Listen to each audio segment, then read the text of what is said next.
Hi,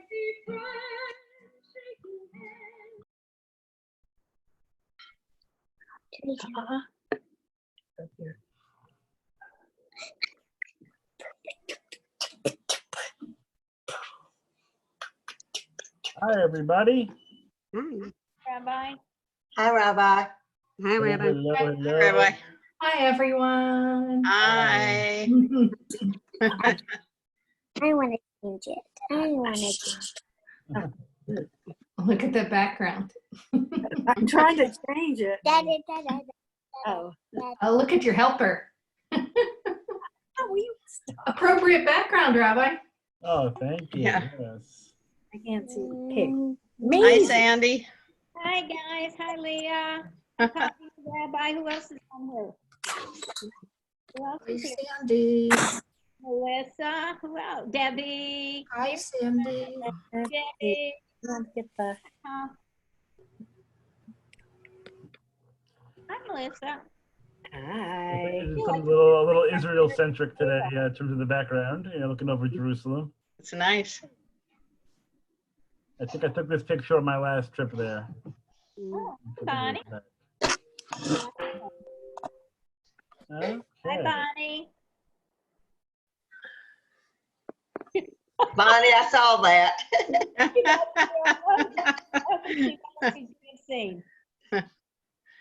Hey, Bonnie. No, she can't hear us, I don't think. Yeah. Okay. I'm calling her. Oh, she's waving. It kind of takes getting used to a little bit when you've not done it before. Oh, yeah. It's a little, even if you have done it before, because I went into the wrong meeting. And then I realized no one was here. Oh. I clicked into the one for tomorrow. Now I have to check with Pete to make sure I didn't mess up tomorrow's stream. Oh,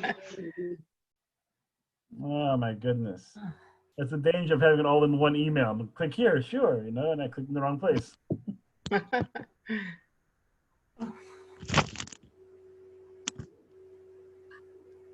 Bonnie.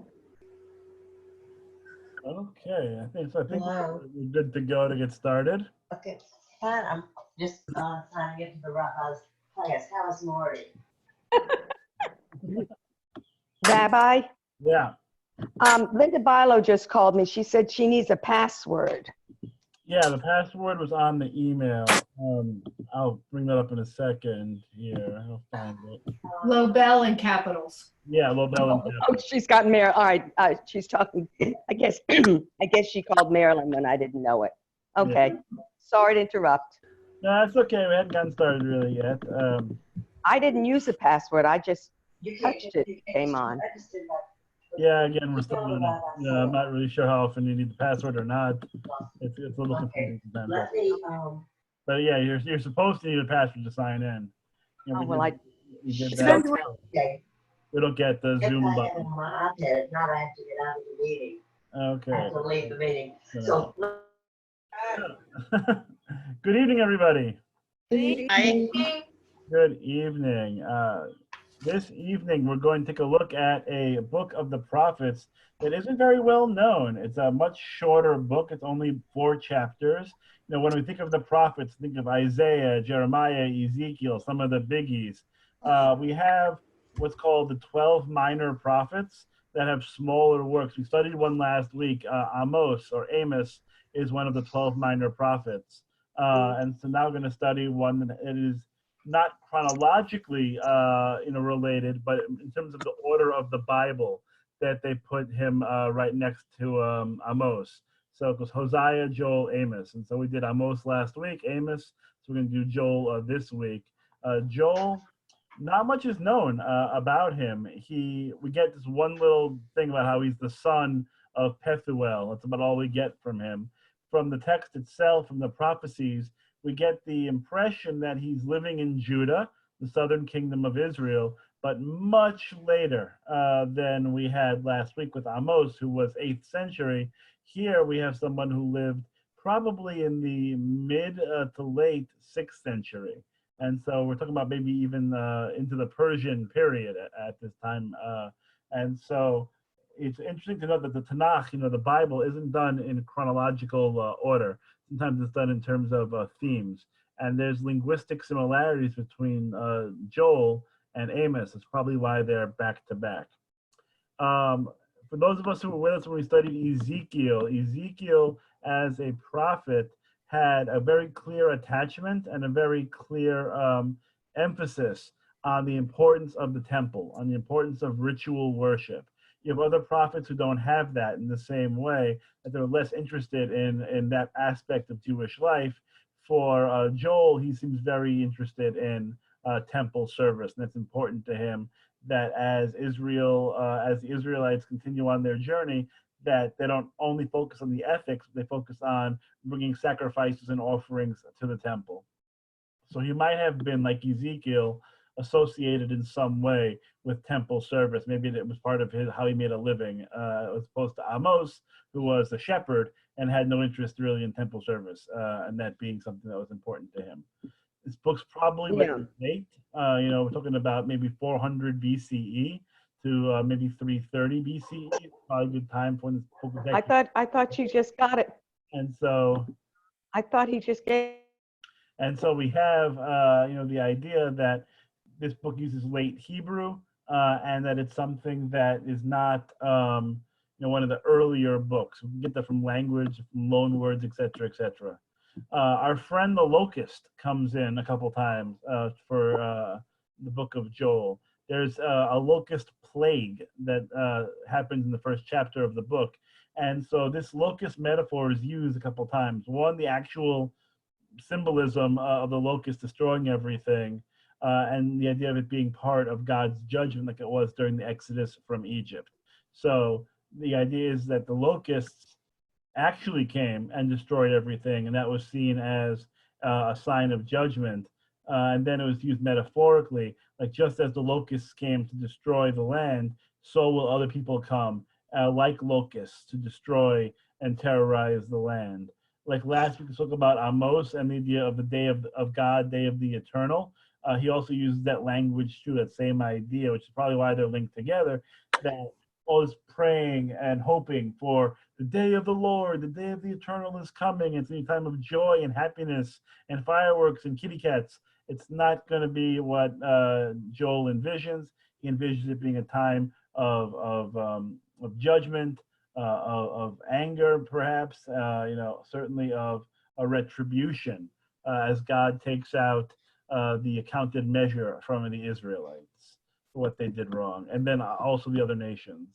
So we're going to begin with that. Let's join together in the blessing. Baruch atah Adonai Eloheinu melech haolam asher hidshanu b'mitzvotav v'tzivanu la'asot b'divrei Torah. Okay, so now we're going to share the old screen here. You know what bracha means? The bracha. Okay. So, that's our blessing for the study of Torah.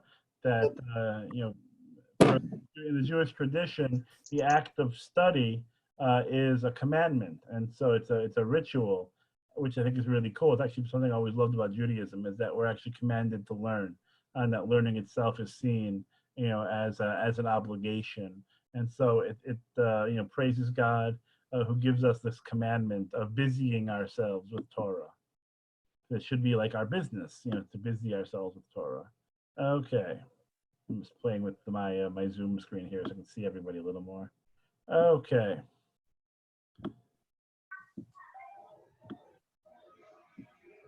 Let's see here. Sandy, you want to start us off? Absolutely.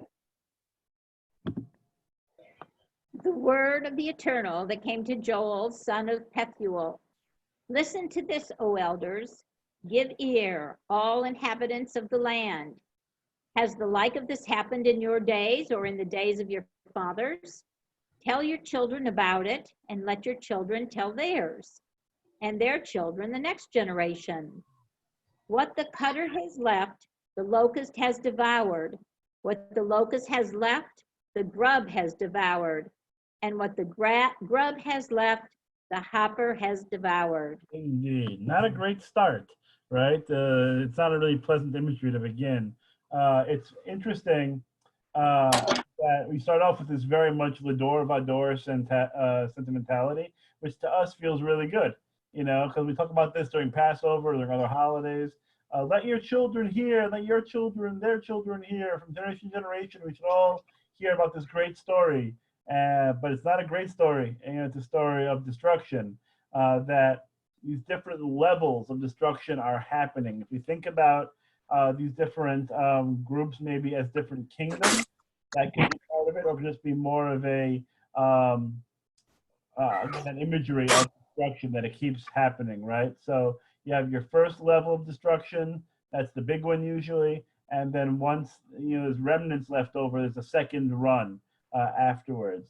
If you could think about it a little bit like the Crusades in the medieval period, that when they were marching back after getting beat, in the Holy Land, the Christian crusaders would come into the towns, and then they would ransack and run through the Jewish communities in particular for spoils. And then when that group left, another group would come after that and sort of raise it again, in a way, is trying to steal what has been stolen before. And so you have different layers of destruction, different layers of tragedy, and then it keeps happening. So eventually, there's very little left. Right? Is that it gets to the point where there's very little left to eat. The big scavengers come first, and then what they leave over, then the other scavengers get. You think about you watch the safari, the animal channels, the Animal Planet channel, where you have the lion comes in and the lion eats, and the head lion, the leader of the pride, eats first.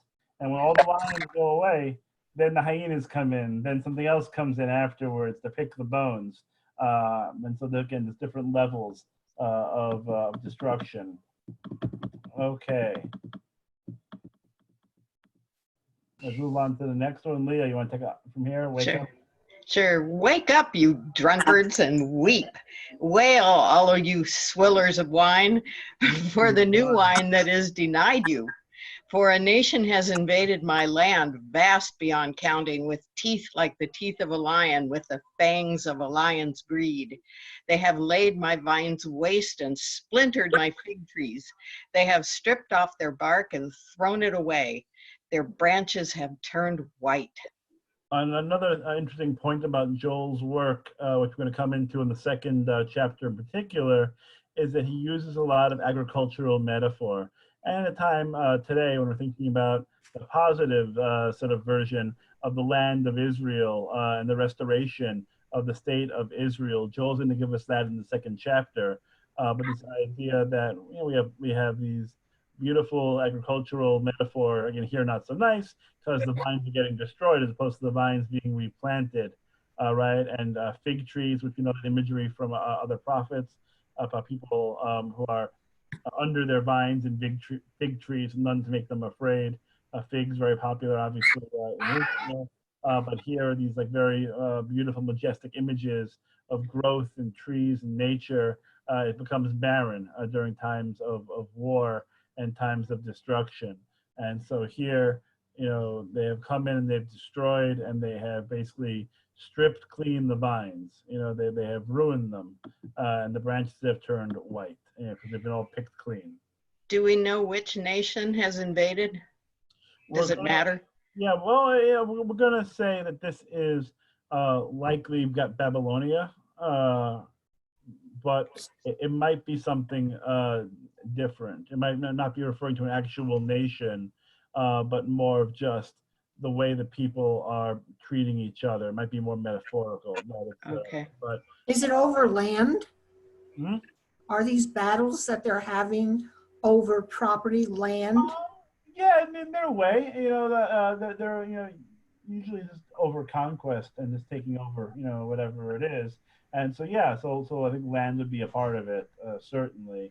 Where there's just the idea people wanted to conquer the earth, and so something else is in your way, especially if they weren't paying their taxes or you wanted them to behave a certain way and they weren't doing it. You would come in and you would knock off the ruling power, install your own government in there. For expanding their territory, maybe? Expanding their territory, right? And so, it's very true. I mean, that's what it was, these big empires. So Again, we're guessing it's Babylonia, and East so, went to the okay, and so now we're going to continue with, again, very cheery stuff. Debbie, you want to pick it up out of here? Lament? Lament like a maiden dressed with sackcloth for the husband of her youth. Offering and libation have ceased from the house of the Eternal. The priests mourn, the ministers of the Eternal. The country is ravaged, the ground must mourn, for the new grain is ravaged, the new wine is dried up, the new oil has failed. Farmers are dismayed, and vine dressers wail over wheat and barley, for the crops of the field are lost. The vine has dried up, the fig tree withers, pomegranate, palm, and apple. All the trees of the field are dried up. Surely joy has dried up among the people. Indeed. Okay, so we go back up.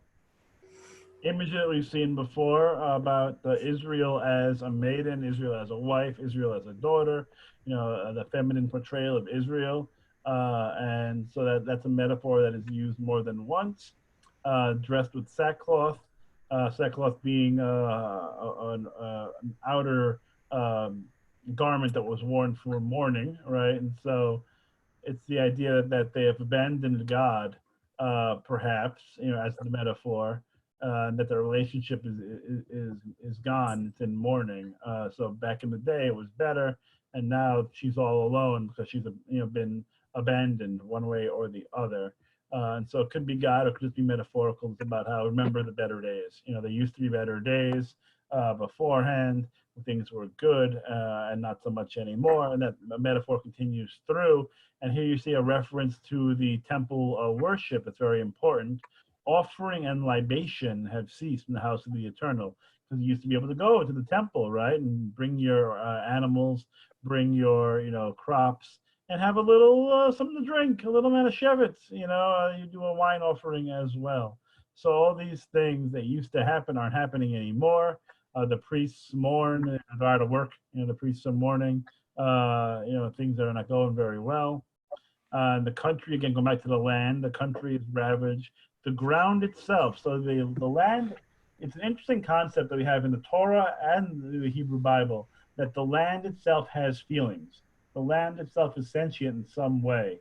And so it's sure it's a metaphor, but they did have this idea that the land, it's not just earth. There's something very special about the land of Israel, that the land itself has, again, feeling, emotion, some kind of superior knowledge, almost in a way, to other places. And so after what's happened, the ground itself has to mourn. The ground is in mourning, in a way. It's sad, it's melancholy. And the reason is that the new grain has been ravaged, the new wine dried up. These are echoes of Deuteronomy. When we talk about blessings and curses, some of the curses go against the land. The idea being that the land won't grow, new grain. People won't be able to enjoy new wine. They're only going to be drinking, the dregs of whatever they had before. And so that's not going to be great for them. So the farmers are upset, obviously, because they don't have the same economic standing anymore, because they can't grow. They don't have the wheat and the barley anymore. The crops are lost, they've been all destroyed. You think about military campaigns, one of the first things they do is attack food sources, because that way if you lay siege to a city, you have to cut off their food supply. And so often enough, the ground takes a beating, here, and they're burning stuff. They're destroying these things.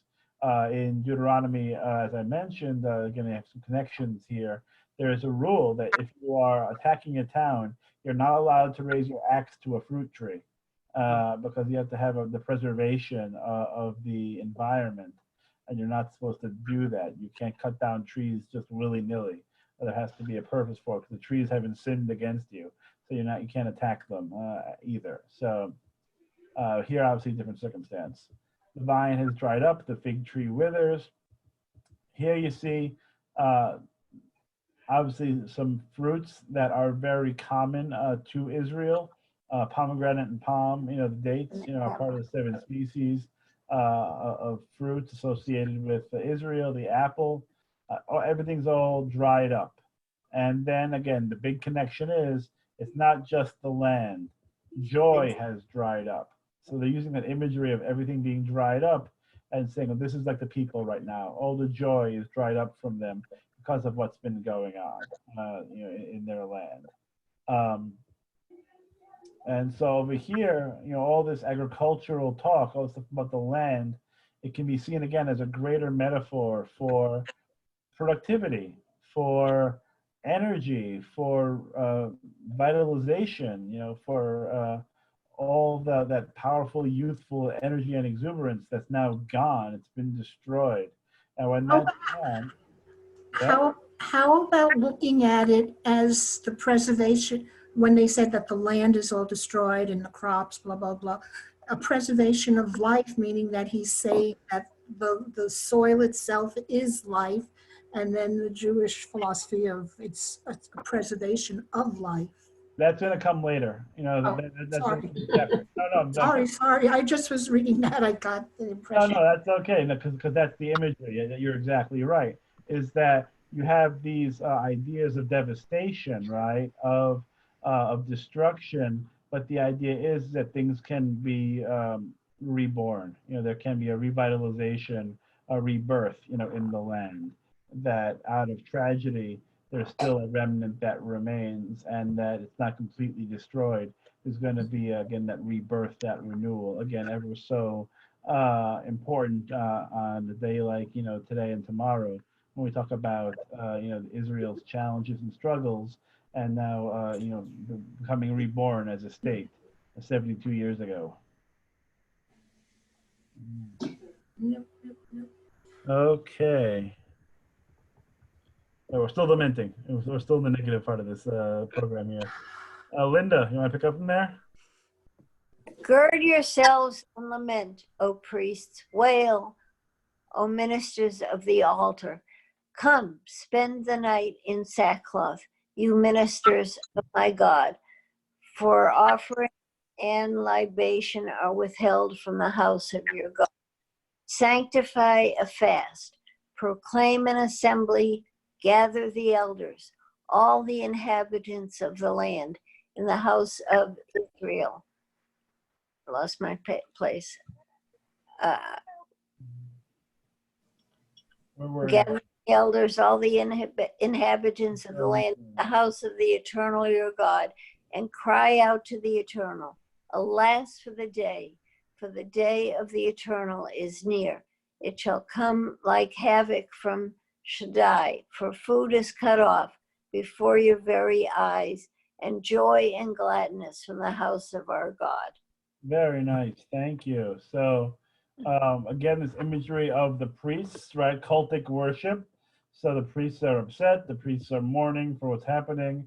Then they're supposed to, they themselves be dressed up in sackcloth and ashes to mourn what's happening, because there's no more offerings, no more libation. The houses of worship have become very quiet, have become really isolated. And what used to happen isn't happening anymore in the temple. Sounds a little familiar. Very familiar. Right? Very familiar right now in a different way. Actually, I swung by the synagogue today just to check in on the Torah scrolls, grab a couple things that I needed. And again, it's weird because I haven't really been to the office itself. We really have it closed down pretty tight for a little while, and just thinking, oh, it's so quiet, and because we've taken things in a different way. Sometimes, not sometimes, but in Jewish history, certainly, times of tragedy, times of struggle lead to creativity and lead to reimagining and doing things a different way. And that's going to be certainly apparent with the end of the prophetic movement of Judaism, the prophets, and end of priestly temple service, and on to the creation of the synagogue. And so I was thinking about that today as it came up. So we have, Joel isn't ready to give up the ghost just yet. He wants them to engage in ritual worship, have a fast, proclaim an assembly, do something, let's worship. that's going to be very important. But the day is coming. The day of troubles is coming. It's fascinating to me, at least here, that we have a term that's not always used for God, Shaddai. Shaddai. Yeah, and so for the day of the eternal is near, it shall come like havoc from Shaddai. Why is Shaddai here? Opposed to God, Lord, eternal, whatever. Shaddai is a synonym? Yeah, Shaddai is one of the many names for God. Okay. And so the most common names for God in the Torah, you get Elohim and you get Adonai. Those are the two big ones. El, short for Elohim in a way. El is there also fairly prominently. But you also get, especially in the beginning of the text, El Shaddai as a term for God. And there have been many different understandings of why El Shaddai as a term existed at all.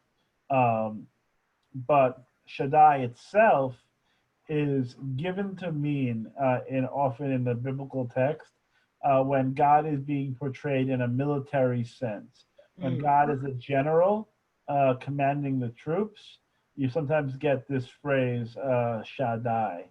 Also Adonai Tzivaot, the Lord of hosts, the God of hosts.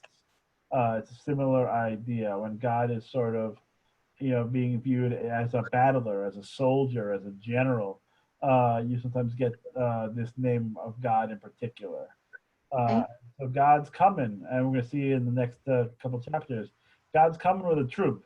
He's coming with a set of people, or however you want to frame it. But God has a military battalion behind him, and there's going to be some trouble coming. Well, thanks for that explanation. Yes. We have here some more agricultural fun. Marilyn, you want to pick up here? So for me, Yep. the seeds have shriveled under their clods. The granaries are desolate. Barns are in ruins, for the new grain has failed. How the beasts groan. The herds of cattle are bewildered because they have no pasture, and the flocks of sheep are dazed. To you, O Eternal, I call. For fire has consumed the pastures of the wilderness, and flame has devoured all the trees of the countryside.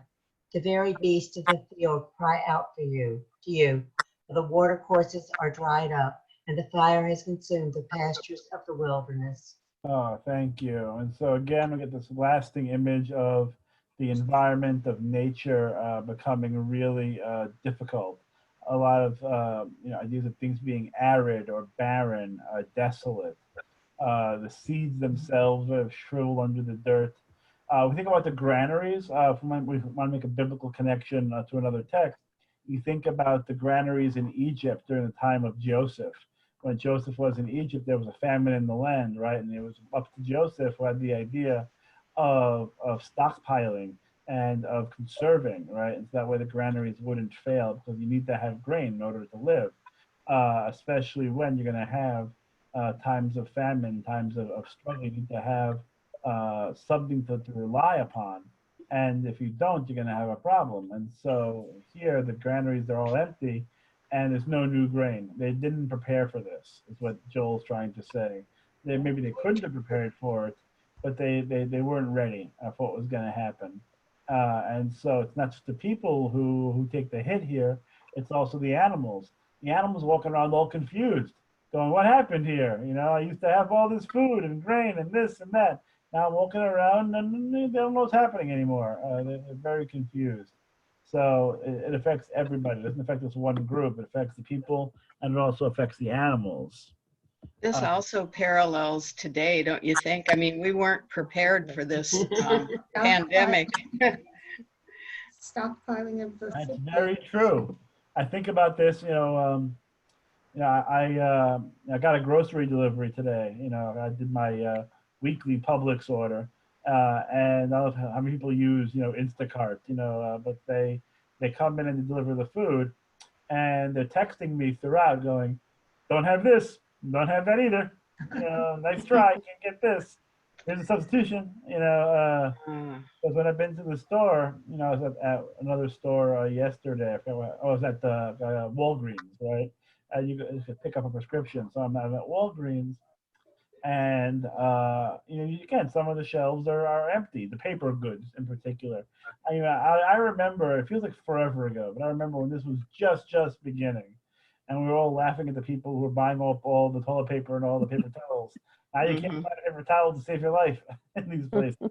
Nobody left, right? Oh, gone. The paper towels and the barren, desolate Walgreens, desolate Publix. Can't find this stuff anymore. Makes it a little harder, certainly. And yeah, people walk around dazed and confused. They don't know where to get anything they need. Things that they used to take for granted, right, aren't there for us in the same way anymore right now. Fire, consuming the pastures. Again, this idea of destruction. Fire being obviously a very powerful force when it comes to destruction. And it's so bad that even the beasts, the animals, are calling out and going, God, come on now. We can use a little help down here because everything is not going well. And so that is his first chapter, a picture of devastation, a picture of catastrophe.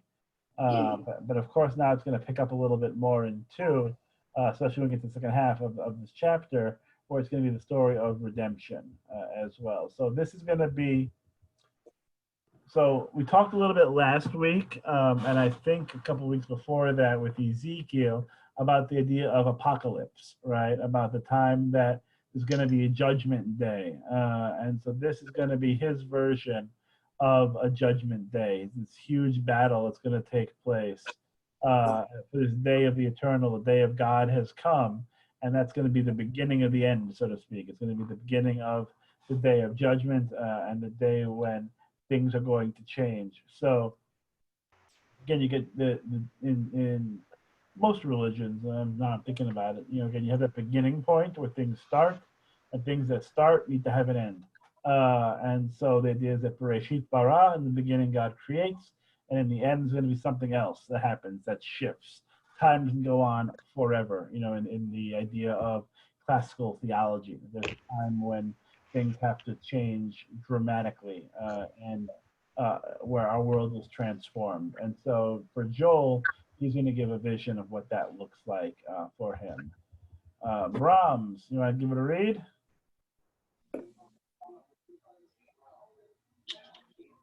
Tyler, Melissa, what are you? Oh, okay. Sorry. Blow a horn in Zion. Sound an alarm on my holy mount. Let all dwellers on earth tremble. For the day of the eternal has come. It is close. A day of darkness and gloom. A day of densest cloud spread like soot over the hills. A vast, enormous horde. Nothing like it has ever happened, and it shall never happen again through the years and ages. A one-time event. That's what we're looking at here. That it's going to be this huge cloud. Again, it's imagery of the locusts in a way, where you think about in Egypt, they basically blot out the sun. That's how many there are. And so this day of darkness and gloom, of dense cloud, it's all coming. This huge horde is coming to Israel. Okay, I went too far there. Okay.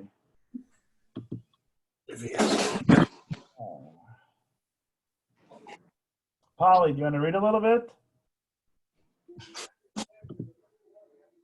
Unmute. Yeah, there you go. The vanguard is a consuming fire. Their rear guard is a devouring flame. Before them, the land was like the Garden of Eden. Behind them, a desolate waste. Nothing has escaped them. They have the appearance of horses, and they gallop just like the steeds. With the clatter of the chariots, they bound up the hilltops, with a noise like a blazing fire consuming straw, like an enormous horde arrayed for battle. Indeed, they are. So, for our military, people here, so the vanguard, sort of the front, rear guard is, the end. And so they're all coming through. This entire horde, this vast army is coming through. And right in front of them was paradise, right? It was a beautiful area. Then once they get through it, everything's gone. Again, very much that the locusts coming to feed on everything. So it comes and just wrecks, it ruins the entire place. That's what this horde is like. You get here this idea of horses, horses, being very powerful and graceful animals. But war horses are very big, very scary. If you hear, a lot of horses running, it sounds like thunder. There's a lot of noise to it. It can be very off-putting, for those who are there getting attacked by, very disorienting, I should say. So it's all this noise and clatter is coming, and again, the imagery of fire and everything sort of burning before and after them, because that's what it's like as a military unit. As you would expect, as I mentioned, it's very disorienting. People tremble before them, all faces turn ashen. They rush like warriors, they scale a wall like fighters, and each keeps to his own track. So they're organized, an organized unit, organized attack. Their paths never cross, no one jostles another, each keeps to his own course. They burst through the weapons and are not halted, so you can't stop them. They're just going to run right through you. They rush up the wall, they dash about in the city, they climb into the houses. They enter like thieves by way of the windows. Before them, earth trembles, heaven shakes, sun and moon are darkened, and stars withdraw their brightness. And the eternal roars aloud at the head of God's army. For vast indeed is God's host, numberless are those that do God's bidding. For great is the day of the eternal, most tremble, who can endure it?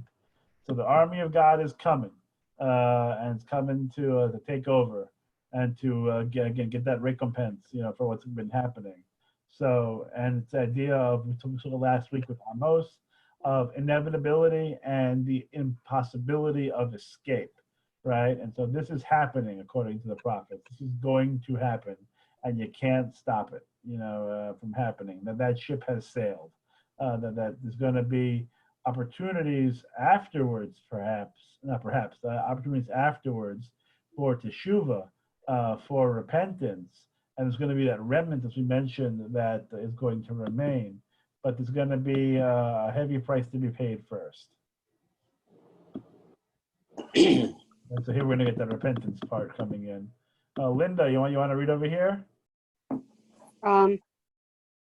Yet even now, says the Eternal, turn back to me with all your hearts, and with fasting, weeping, and lamenting. Rend your hearts rather than your garments, and turn back to the Eternal your God. For God is gracious and compassionate, slow to anger, abounding in kindness and renouncing punishment. Who knows but God may turn and relent and leave a blessing behind, a meal offering and drink offering to the Eternal your God.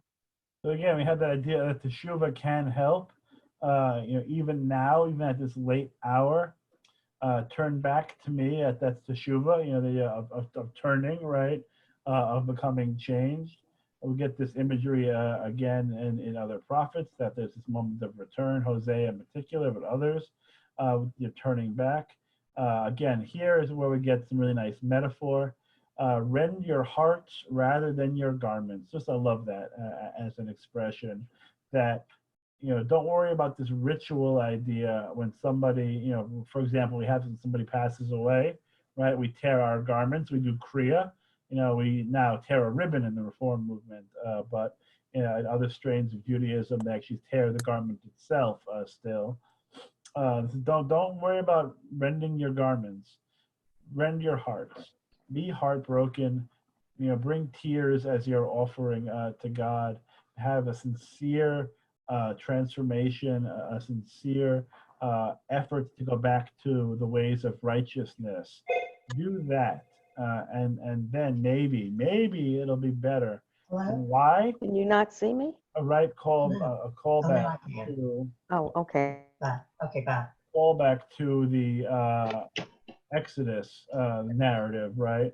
Where we get the attributes of God, that God is gracious and compassionate, slow to anger, abounding in kindness and renouncing punishment. So we say during the high holidays and other festivals, during the Torah service, Adonai, Adonai, El Rachum V'Chanun, Erech Apayim V'Rav Chesed V'Emet, this idea that these are the attributes of God, that God is gracious, God is compassionate, God is slow to anger. Moses, the people cry this out, before God's presence.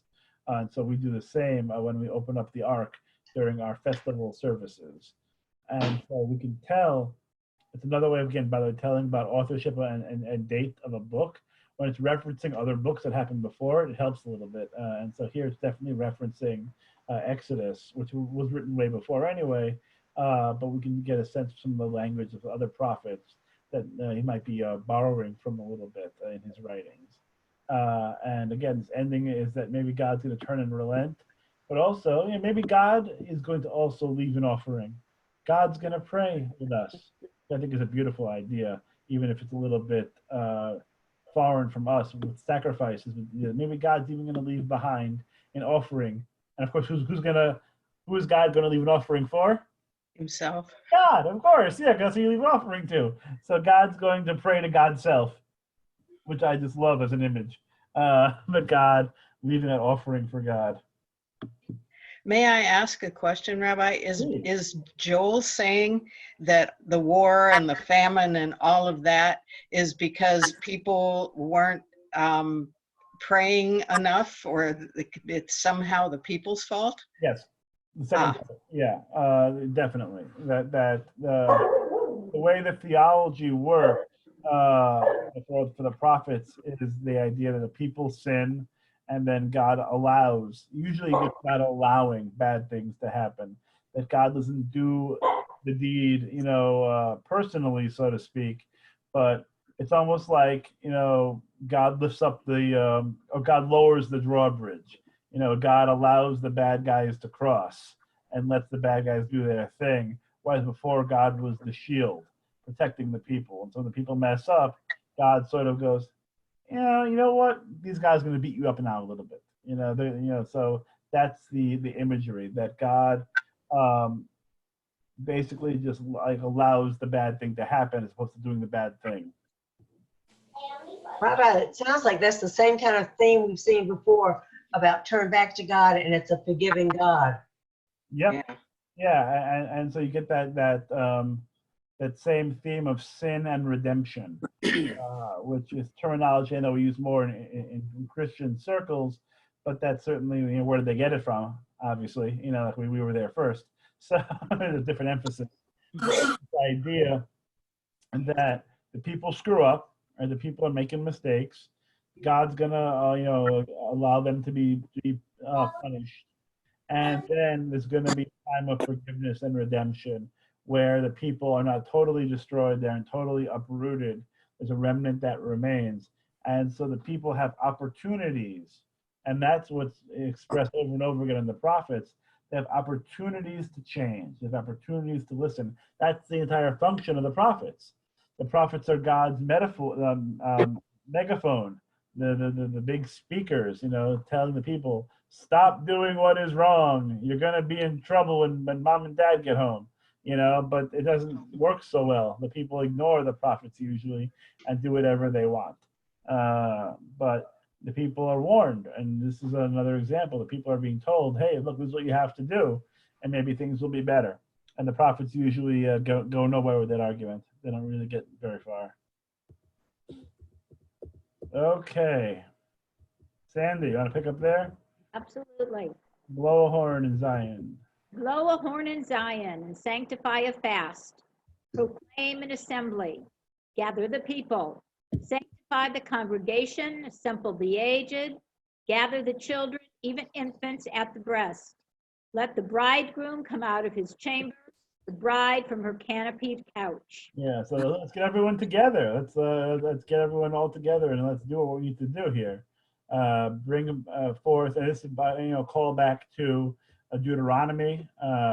Probably in terms of, again, the language, the connection to earlier books. Assemble the men, the women, and then the children. And it's get everyone all together, and let's prepare ourselves. And let's do the right thing. Even the babies, and what like here, it's interesting with the language here, but the groom and the bride, it's like, you know what? I know you're about to get married, but there's more important stuff going on right now. Get out here. We need everybody. Even if you're about to get married, we need you here. Oh, my goodness. Okay. Leah, you want to take it over here between the vestibule? Sure. Between the vestibule and the altar, let the priests, the Eternal's ministers, weep and say, "Oh, spare your people, Eternal. Let not your possession become a mockery to be taunted by nations. Let not the peoples say, 'Where is their God?'" Again, another appeal to God's immense ego. You know, we have to make sure, God, that people don't laugh at you. Because if they laugh at us and we're your chosen people, they're laughing at you. They're going to say, oh, their God wasn't so big. Their God wasn't so great. If he's the God of the Israelites and we just whooped the Israelites, you know, how great could their God be?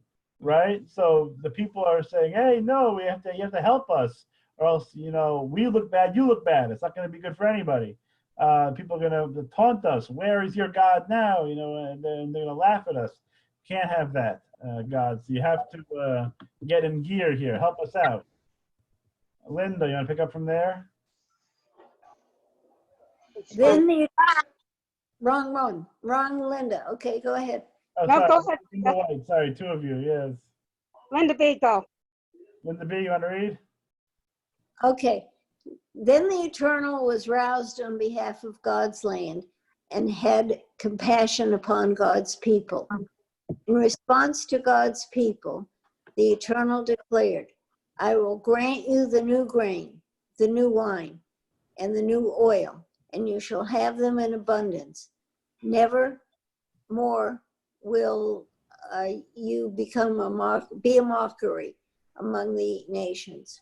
I will drive the northerner far from you. I will thrust it into a parcel of and desolate land, and van to the eastern sea, and in rear to the western sea. And the stench of it shall go up, and the foul smell rise, for the Eternal shall work great deeds. Okay, so now we're getting somewhere, right? So God's going to be, basically God's going to be helpful.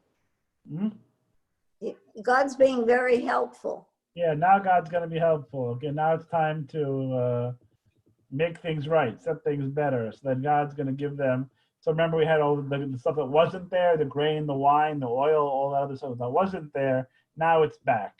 New grain, new wine, everything you want, new oil, delicious. Everything's going to be there in abundance. It's going to be a great buffet. Everyone's going to enjoy. And of course, these particular items, grain, wine, and oil, are very important symbols. They are signs of wealth, signs of prosperity, signs of abundance. If you have, new grain, wine, and oil, these are all very important and very essential things. So then you'll have them in abundance. You won't be a mockery anymore. And not only that, I'm going to kick some foreign tuchus here. They're going to be smacked all around. They're going to be driven to the north, the south. They're going to be thrown asunder to the Mediterranean, to the Sea of Galilee. They're going to be going everywhere. And it's going to be so bad, there's going to be a lot of, sorry, this is a little bit gross, but a lot of dead people. That's why you have all this stench here, because God's going to wipe them all out for us. And because of that, there's going to be a great victory, and God will work great deeds, because the people couldn't do it themselves, so God's going to come in and take care of it. So now, again, the land's going to be happy again. Linda White, do you want to read this one over here? Fear not, O soil, rejoice and be glad, for the Eternal has wrought great deeds. Fear not, O beasts of the field, for the pastures in the wilderness clothed with grass. The trees have borne their fruit. Fig tree and vine have yielded their fruit. Okay, so all the things that were, again, having trouble before, things are much better now. The soil itself, the land is going to rejoice. The beasts are going to be fine again. They're going to be happy, not confused and wandering around. We're going to have new grass everywhere for them to eat. The trees are going to give fruit again. And of course, our big symbols here of Israel, the fig tree and the vine itself, they're going to be back to full strength. Okay. Bonnie, you want to pick up there? Yeah, wait a minute. Okay. There we go. Um, Oh, oh, children. yeah. O children of Zion, be glad, rejoice in the eternal your God, for God has given you the early rain in kindness. Now God makes the rain fall as formerly, the early rain and the late, and threshing floors shall be piled with grain, and vats shall overflow with new wine and oil. Very nice. And so, if we do what we're supposed to do according to Deuteronomy, we get the rain, right? The rains come in abundance, as opposed to the earth, the skies, I should say, being shut up and being closed off, right? And the land is like copper and bronze, don't yield anything. And so, because we're doing the right things again, we get the early rain, and then we get the early rain, the late rain, all the rain that we need.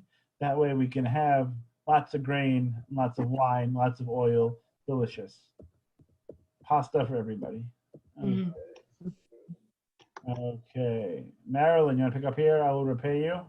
I will repay you for the years consumed by swarms and hoppers, by grubs and locusts, the great army. I will loose against you, and you shall eat your fill and praise the name of the eternal your God, who dwelt so wondrously with you. My people shall be shamed no more, and you shall know that I am in the midst of Israel, that I, the eternal, am your God, and there is no other, and my people shall be shamed no more. Indeed. Okay. And so it's a really beautiful imagery at the end that God's going to make things right. The idea is that whatever they had before is going to be multiplied. It's going to be even better in the future. And that people are going to praise God, for that. And that there won't be, again, low nevosh, they will not be shamed anymore. They won't be made a mockery. They won't be embarrassed. They won't be held to, um, they won't be held up as an object of scorn anymore. God is going to come and God's going to set things right.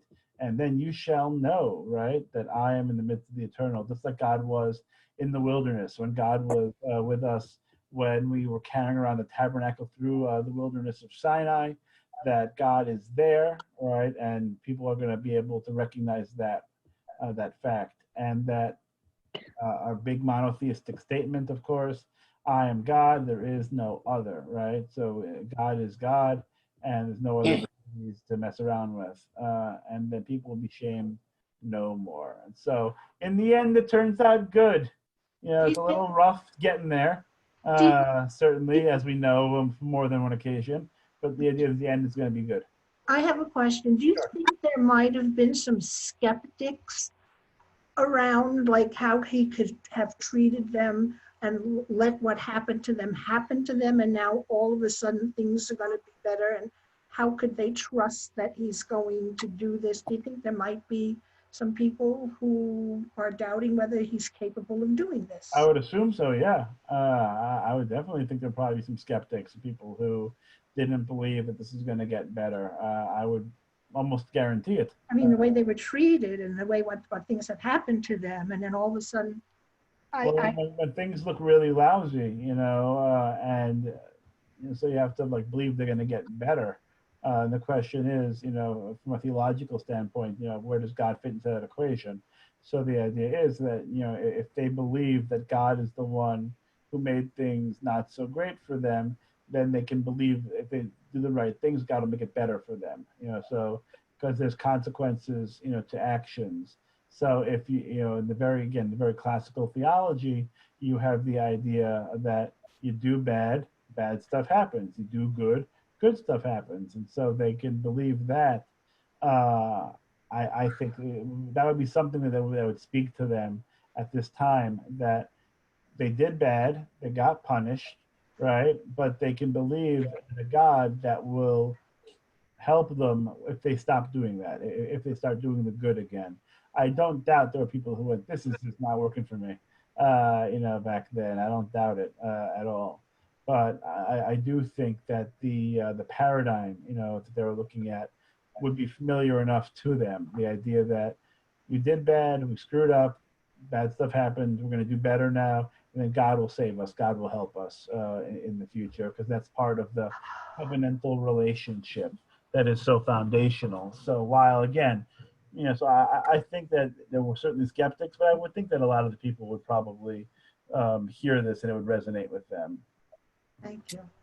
Okay, I've got 2 minutes left to get to my favorite line here. So the book of Joel, as I had mentioned in the very beginning, isn't the most well-known book. It's not the one that's oft quoted, except for the coming line here. So this is actually a very short chapter. It's only a few verses, but it's this vision here that I love, and it's been used many times. After that, after all this happens, I will pour out my spirit on all flesh. Your sons and daughters shall prophesy, your old men shall dream dreams, and your youth shall see visions. So the idea is that there's going to be renewal, there's going to be rebirth, to the extent where there's going to be such connection with God again. So God is no longer going to be distant. God is going to be close. God is going to be so close that God's going to literally be inside us all, not in a metaphorical way, in a way, but in a very tangible way, that God is going to just be with us individually, to the point where all of the people, right, all of the children of Israel are going to be like prophets who know the will of God, who are able to communicate with God in a different way. Panim el panim was Moses, face to face, but they're all going to have that deeper, more intimate connection with God. Even the ones who are older, right? They're going to be like Joseph. They're going to be like other prophets who have dreamed dreams, and then see them realized, and the youth shall see visions.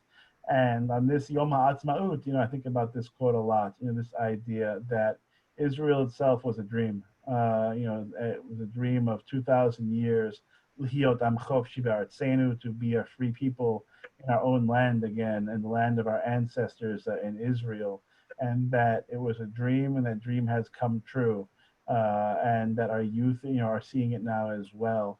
And God willing, that we should have a time in Israel that is peaceful, where everyone is safe and secure. That's the next dream to be fulfilled. We aren't there yet, but we can certainly rejoice in the fact that Israel has not only survived but thrived as a nation, as a state, and that it's our homeland. And again, we were able to have a more dynamic, vibrant Judaism now in Israel and in the United States, because of that wonderful relationship that we have with our ancient homeland. So I think it's a nice way to end it in this Yom HaAtzmaut. Any other questions? Yes. Rabbi, what happened that the Jewish people, at least in Reform Judaism, it's my impression that people don't see God or the Spirit as personal anymore? What changed? I don't know. I feel like the ideas, I don't know whether that's personal anymore. I guess that's because what you're saying makes sense. Like I wouldn't disagree with what you're saying. I think that's accurate. I think that the way God has been viewed has changed, especially in liberal movements of all faith traditions, because I think that people's life experiences don't necessarily meet up with what they learned in Sunday school. And I think that there's a dissonance there. And I think that as we talked about when we talked about other theologians, that people are constantly thinking about and evaluating, differently. That I think that people of faith, need to figure out where God is in their lives, what God is, how God is, why God is, and how to match that with their experiences. That's what I would say. Thank you. And I think sometimes the personal God seems like a bridge too far for some. And so they reevaluate what God is and isn't. Okay. Thank you. Yeah, thank you. It's a good question. Any other thoughts? I'm just going to stop the share of the screen. And I want to see if this actually works. I found something that I don't know if you've seen this or not, and I don't know if it's going to work yet. So hopefully you have your volume on your screen. There was this guy, this violinist in Madrid. This happened a couple weeks ago. He went out on his balcony and he played Hatikva, and he did a really beautiful job. So if this actually works and you hear it, you can give me a thumbs up. I hear it. Yeah, I hear it. Okay. That would be a nice way to end. I see it, I don't hear it. I do. I don't hear it. I don't either. I don't either. Wait, I I see it. see him. Girls. Working for some, not for others? Mm-mm. Now I hear a little, Yeah. just a little I hear.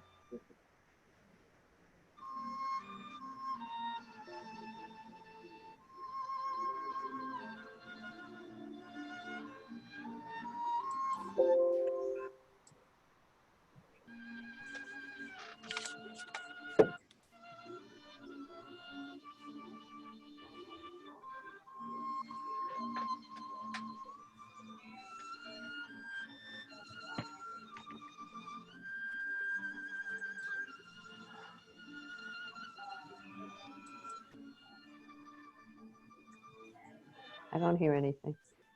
Just barely.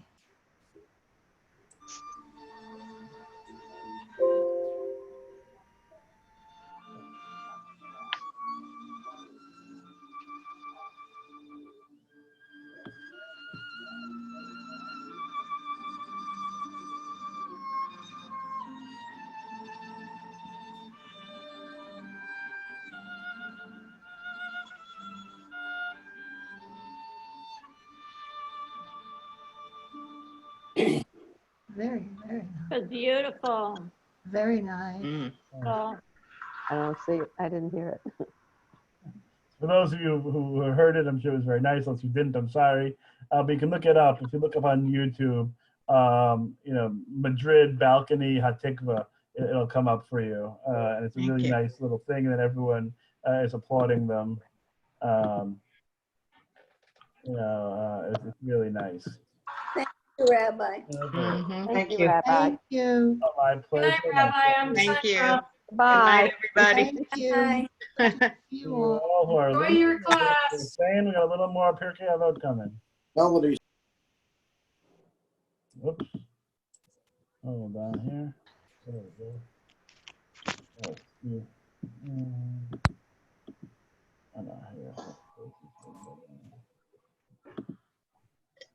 No, there we go. Still playing with this modality. Okay. Now we turn to the other. It's actually getting dark in here, so I'm going to turn the lights on.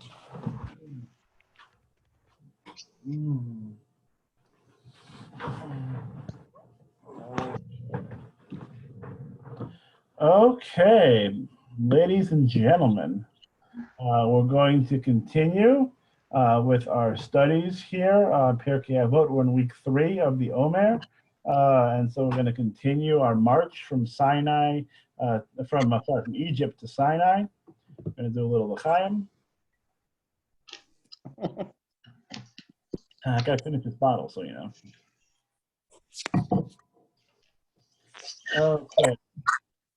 There used to be a program, I think it probably still runs in Hillel's in the graduate center. It's got ruling only in the graduate center of Torah on tap. And so here's a little Torah with some wine instead of beer, Torah with wine. Okay. So we got, again, Pirkei Avot, the ethics of our ancestors, first principles, the idea of proverbs and aphorisms, tales to help us live a better life.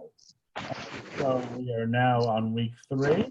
Going to bed. And we've got some fun names and some fun teachings this week to work on. We're going to be using our friends Rabbi Yona of Spain and Bartonura of Italy. They're going to give us some commentary. Then we're also going to have our own commentary, obviously, from ourselves. So I'm going to share our screen here, and we'll get to studying. Okay. There we go. Gary, how you doing? Fine, fine. Good. You hear me? Yeah, I can hear you great. You want to give it a read over here? Okay. Akiva ben Mahalalel says, Keep your eye on three things, and you will not come to sin. Know from where you came and to where you are going, and before whom you are destined to give an account and a reckoning. Oh, thank you. So this is a passage that's very oft used during the high holy days. It is a little more to it. I just gave it a little edit for our sake. But the idea is that we have to be paying attention to three things, right? Where we started from, where we are, and where we are going in the end. Before whom, we're giving accounts. Obviously, that would be God by the end of it. So why? Well, why those three things? Why are those important as opposed to other things? So Rabbeinu Yonah is going to come in and give us an explanation. Karen, you want to pick up there? Okay. And when you are keeping your eye on where you came from, the thought will cause you to be of a lowly spirit, and you will be saved from the trait of arrogance. As it is stated about in Proverbs 16:5, every haughty person is an abomination to the eternal. Okay, and so the idea of thinking about where we came from will keep us humble, keep us grounded. That we might be really successful right now, but in the beginning maybe we weren't. And we think about that and ruminate on that, and it will keep us from being arrogant and from being haughty, because people who are full of themselves, egotists, narcissists, that is not a trait that God wants us to possess. And so that's not what we want to see. So thinking about where we came from, that's a start, right, to get us to a good place. That's why I think about where we came from. And where we're going, Marilyn, where are we going? And if you think in your heart to where you are going, you will not desire any of the pleasures as you are toiling for worms. You will also find vain all wealth and honor. As it is all vanity and bad spirit.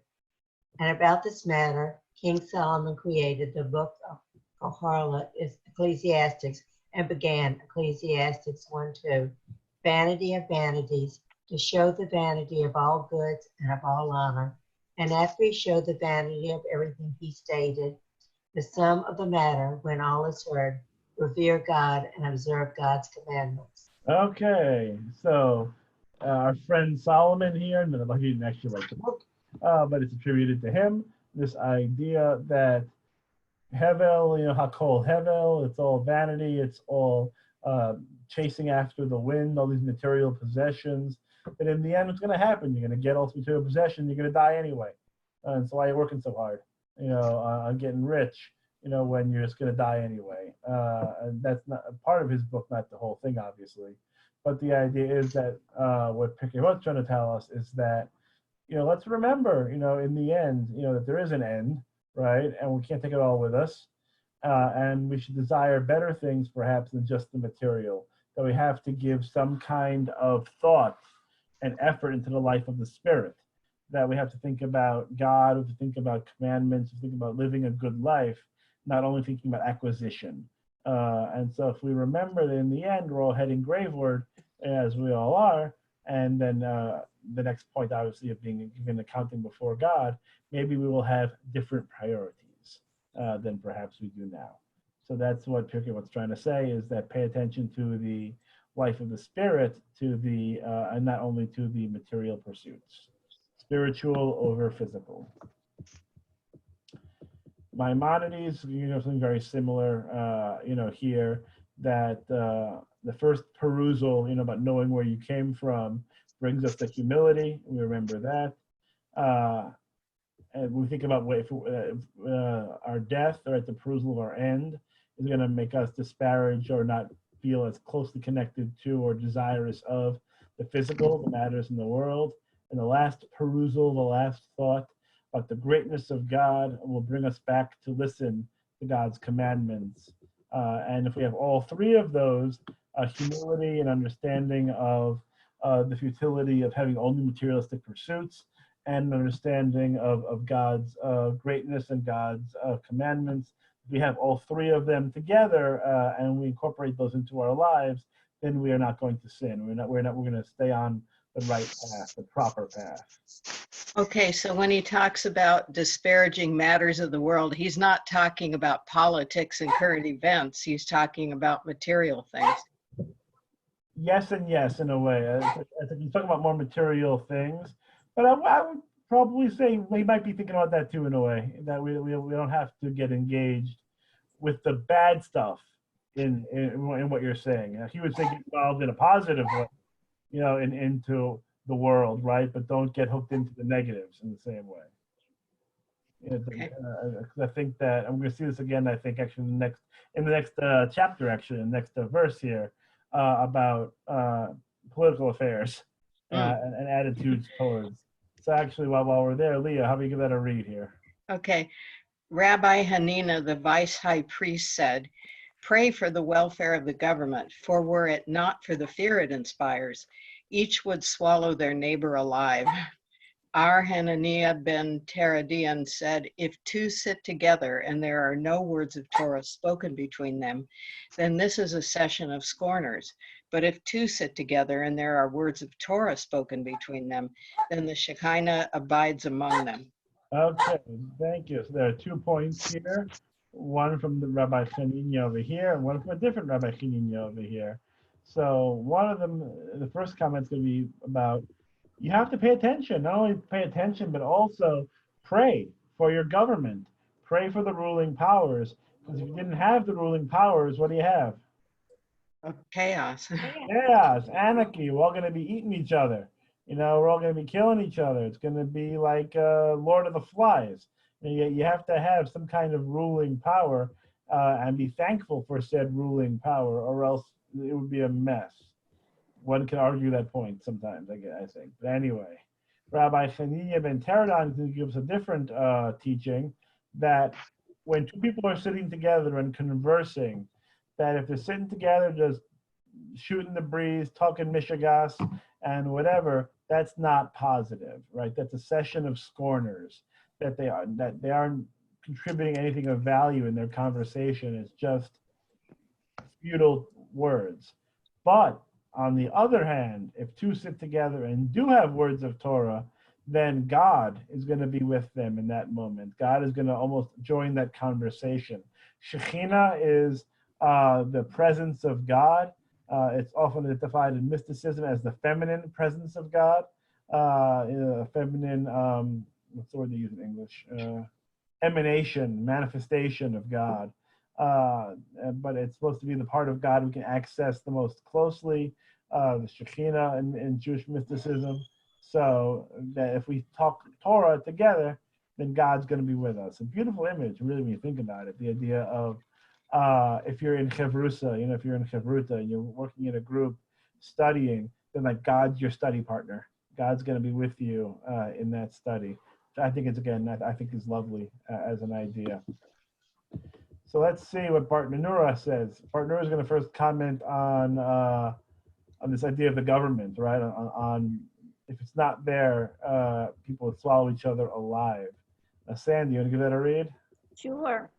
Bartanera said, would swallow alive, as it is written in Habakkuk 1:14, and you make human beings like the fish of the sea.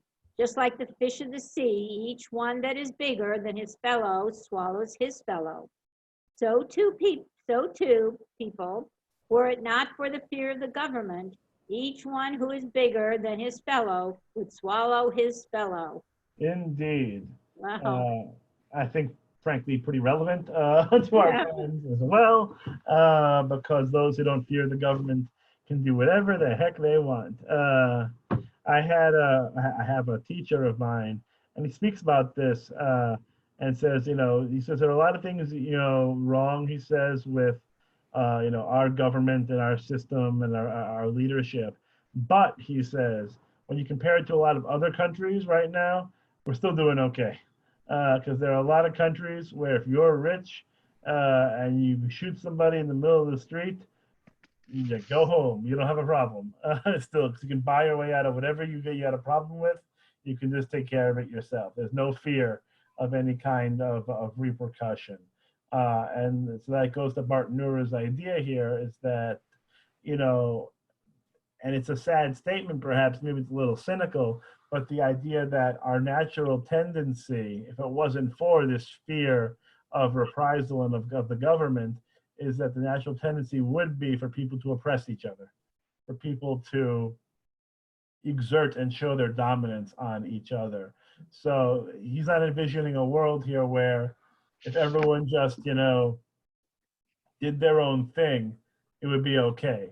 There wouldn't be a lot of live and let live, that by our nature, people would find ways to exert their dominance. So you have to have a ruling power, a government that has laws, right? And that it creates a society that isn't, everyone for themselves, and isn't a chaotic environment. There has to be some kind of system in place that keeps humanity from doing the wrong thing. It keeps them on the straight and narrow. They have that sort of that ethical question, right? That is there a crime that if it were legal to do tomorrow, you would do? Rabbi, may I ask? I'm not sure I understand what the Shekinah is. Shekinah, yes. The Shekinah is the, think about when It's the God, Spirit of God. it's a spirit of God. It's a, when there's a cloud, right? And the cloud is over the tabernacle, like that's seen as the Shekinah, right? That it's God's presence. That is accessible to us. It's what we can connect to for God, because God is unknowable, right? In the greater sense that God is distant and God is also near. The near part that we can connect to is Shekinah. Thank you. No, sure. So yes, if there was a crime that you could commit tomorrow without any threat of any prosecution, is there a crime that you would commit? Like if you could murder someone tomorrow and get away with it, would you murder somebody just for the heck of it? No. No, right? I would hope so. I hope not. Thank you. I would jaywalk all the time. Wait, did Gary answer that? I was exactly right. Someone had once answered, I'd park wherever I wanted. Somebody from New York. Yeah, from New York. Watch the New York jokes, New people. York is exactly right. But the hope is that we have an internal system of ethics that would say that we were not going to go rob a bank or or injure somebody or whatever just because we can. But that it shouldn't be just the fear of prosecution that keeps us from committing crimes. That we should have some sort of internal motivation. Barthnura and Pirkei Avot are less certain of that idea. They're worried that if you didn't have a government that functioned, people would just kill each other. It would be a mess. So that's Barthanura. Rabbeinu Yonah is going to have a similar idea here, but he has a different take that I think is actually pretty cool. Debbie, you want to give that a read? Did you call on me? Yeah. Oh, Rabbeinu Yonah would swallow alive. This matter is wanting to say that a person should pray for the peace of the whole world and be in pain about the pain of others. And this is the way of the righteous ones, as David, peace be upon him, stated. As for me, when they were ill, my dress was sackcloth. I afflicted myself in fasting. As a person should not make his supplications and his requests for his needs alone, but rather to pray for all people, and they be at peace. As with the welfare of the government, there is peace in the world. Which is a lovely thought. So I like the way he takes it, that he sees this as an extension of the Jewish idea of empathy, the value, I should say, of empathy that is expressed often in the Torah. That what he says is what it really means is not that everyone's going to kill each other, but if we have a good government, and we should be praying for that good government, because if we have a good government, we're going to have peace. And if we have peace, then people will be doing well, as opposed to being in pain. And because if we don't have good government and if things are a mess, there's going to be sadness and pain and sorrow in the world. And we should feel bad about that when there is, that sorrow. That David, in the Psalm, said, like when other people were upset, I was upset too. I fasted. I found some way to commiserate with them. And so we can't only pray for our own needs, we have to pray for the welfare of the government, because again, with the government, with them doing the right things, the idea is that we're going to have a better. When they don't do the right things, we're going to have problems in our world. And then be, of course, the extension of that. So we need to have good leadership. Good, strong leadership leads to a better world. Easy enough, right? Rabbeinu Yonah is going to continue on with something about scorners here. It's a little bit of a big run here, but we'll see if we can get through it. Linda, you want to give it a read? Which one? Is Just you. Huh? I think it's just you now. Yeah. Yes, Linda White. Oh, okay. If two sit together and there are no words of Torah spoken between them, then this is a session of scorners. Two things are called scorning. One is evil speech, one who speaks badly about their fellow, to disgrace them and to debase them among people. That this person be considered scornful in their eyes. Okay, well, let's pause there for a second. And so we have this idea that scorning is basically lashon hara, right? Evil speech. That if we speak badly about our fellows, we disgrace them, debase them. That's being a scorner, right? Is committing lashon hara. Okay, Linda, you can keep going. And this is from the great sins that a person commits and is guilty. And the trait is only found among those that act wickedly. And about it, Solomon, peace be upon him, stated in his wisdom, Proverbs 21-24, the malevolent, conceited person, scorner is their name, acts in a frenzy of malevolence. Thank you. He meant to say that these two evil traits, malevolence and conceit, both them and are included in the scorner.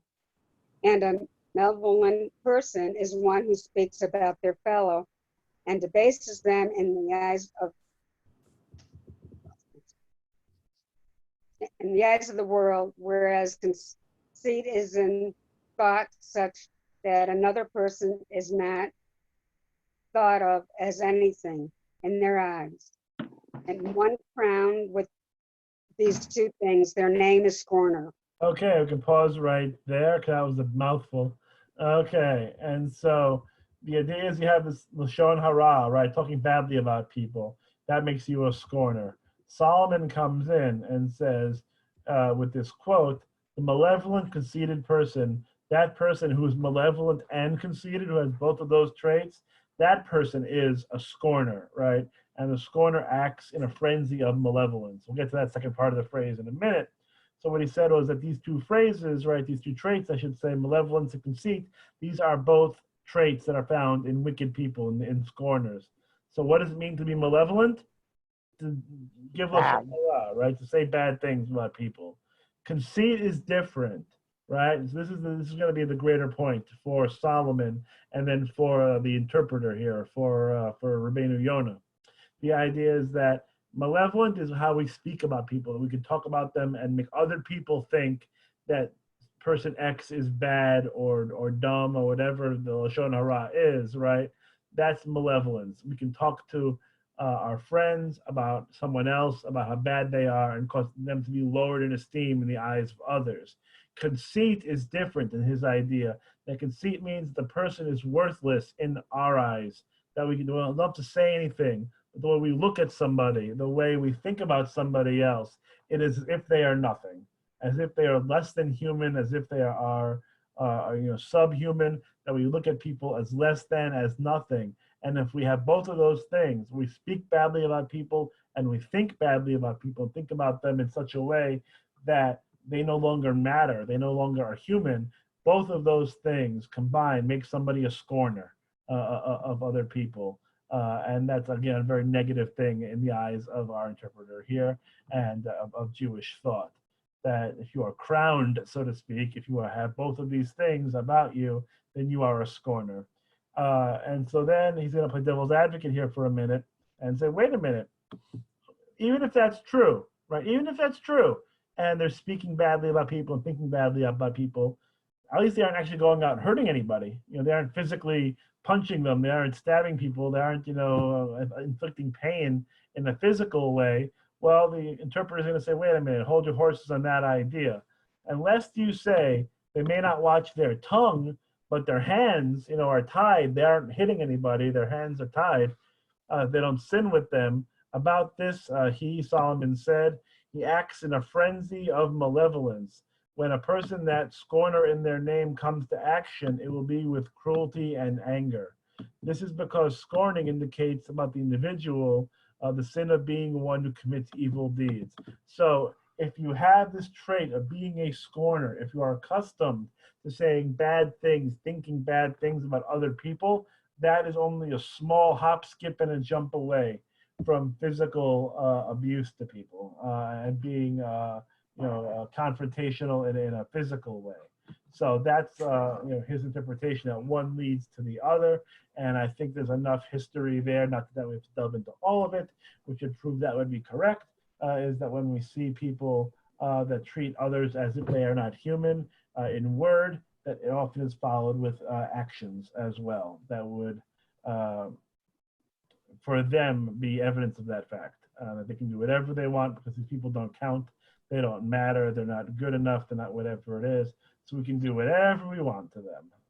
It's been a problem certainly in our world and remains so today. And so that's why they're going to talk about the idea here of being careful with words, because bad words can lead to bad deeds and bad thoughts can lead to bad deeds. And that it is Rabbi, not. talking about words, I think the word crowned in there is an interesting word. Yeah, it's done with irony, which is what the quotes are there. That's almost like when you are so blessed to have these two traits, when you have, but it's also seen as some people are very proud of their mean-spiritedness. I have found there's some people who really almost like revel in their being scorners in a way that, and so it's almost like that's what they're wearing. That's sort of their splendor. They consider it when it's not really so splendid. But yeah, the crowned is a very interesting word here for that reason. When they take it upon themselves for all to see. Scorner, not what you want. Okay. We're moving on to the next one here. Gary, you want to give us a read? Rabbi Hanania? Okay. Rabbi Hanania ben Hakinai said, one who wakes up at night or walks the way alone and turns his heart to idle matters, behold, this man is mortally guilty. Mortally guilty is why I included this one. That's an interesting phrase to have here, because it doesn't seem so bad, right? He gets up in the night, maybe he's a little sleepy, but not restful, so he gets up, takes a little stroll, right? Walk around the block or two, but does it by himself. And as he's walking, is thinking about things that aren't important, right? Turns his heart to idle matters. That person is mortally guilty. He's ignoring things. Is that what that means? We'll say again? He's ignoring. He's ignoring things. Yeah. He's ignoring what's important. Yeah, I think that's exactly right. I think it's a big part of this. Is that he's sort of just idle, right? Just sort of doing what he wants and not really paying any attention. That's a concern. And as we're going to talk about in a moment, there are different levels of concern here. So Rabbeinu Yonah is going to come in, and Gary, you can keep reading. I was a little short, I'll give you a little more here. Okay. Since they are. Okay. Since there are desirable times, one should only think during them about things that are desirable before the omnipresent. May God be blessed. And those things are words of Torah. As how grand and desirable are these times for thinking about Torah, since one has no work to do and does not hear the voice of other people. This is a fantastic idea here that he has. Think about the Haftarah, right? The Haftarah says that we speak about Torah when we lie down, when we rise up, when we're at home, and when we walk by the way, right? When we're outside. So this idea is that you can also imagine this in our world now, is that things are quiet now outside for us, right? There's not much going on. Take a walk around the block, there's not much going on. So you can take a walk around the block, and instead of just thinking about, the latest movie or the pop culture or whatever mishigas is going on in the world, you think about Torah instead, because it's a great time to think about Torah. Nothing's going on. You don't have to work, at this point. You have, free time to yourself. And so now's the time to think about good things. Think about Torah, think about God, think about whatever that is, important in life, and not focus on trivial matters. It's almost like, I forgot how to say his name, but there's a Buddhist idea of a walking meditation, right? That you can take a walk outside, and as you walk, you can meditate. And you can really sort of reflect on each step, each breath, each thing that you see, and not think about other things, but really try to take in the world as is and clear your mind of everything else, and to sort of walk and feel and experience the walk very keenly. That here in a Jewish context, you have this time, you're walking outside, things are quiet. Quiet your mind, think about Torah, think about God. And if you don't do it, part of the problem might be is that then you're going to turn to idle matters, thinking of things you shouldn't be thinking about, and maybe that's going to lead you down a bad path. I think it's what the Pirkei Avot is trying to say. That if you think about idle matters, maybe again, just as we had thought becoming action in the last teaching, it's a similar idea. Don't let your heart turn to idleness, or else it's going to be a problem for you. Bartanura is going to give us a little different approach here, which I think is interesting. Karen, give us a read. Sure. As night is the time of demons, and one who wanders on a road alone is in danger because of the brigands and several other bad occurrences. And if one had been thinking about words of Torah, they would have been protected. I love this mix here of the spiritual / mythological / magical and the realistic. It's a great quote for that reason. So what's the problem with wandering around at night? Demons. Demons are going to get you. Okay, so nighttime is a well-known time for demons, according to Jewish thought, at least Jewish magical and mystical thought. And so if you're out by yourself at night, you're going to get nailed by the demons. They're going to come and they're going to possess your soul. They're going to mess you up, whatever it might be. Fine, demons. But if the demons don't get you, who's going to get you? God. The brigands.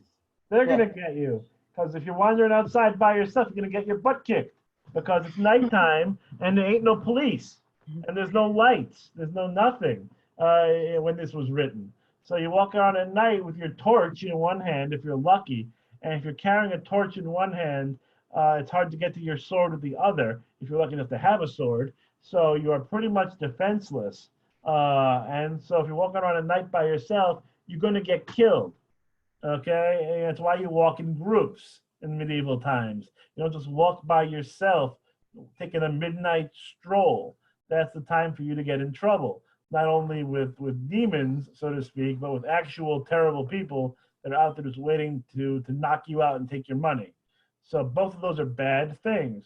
So if you think about Torah, wouldn't it all be nice if it was so easy? If you think about Torah, then you're not going to get attacked by demons or the brigands. They will leave you alone if you have Torah on your mind. It should only be that easy. Is it fair? Yeah, you'll just get picked up and thrown into jail for loitering or something.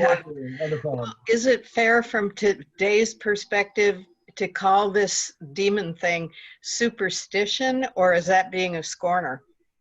I would say superstition would be a very good word for it. Okay. Some people would call you a scorner. I'll let you slide. Yeah, I think for the modern rationalists, I'm not so worried about demons so much. But there is, again, that fascinating history of not only angelology, but demonology that exists within Judaism. And they were worried at that time, and some are still worried today about demons. And there are a lot of things that we do today, without even thinking about it, that are basically callbacks to this idea.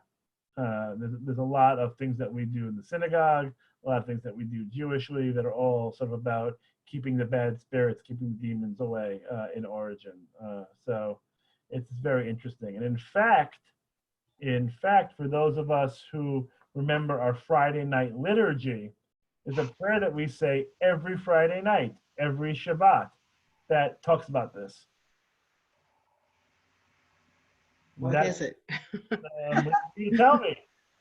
What is it? It's a prayer we say every Friday night.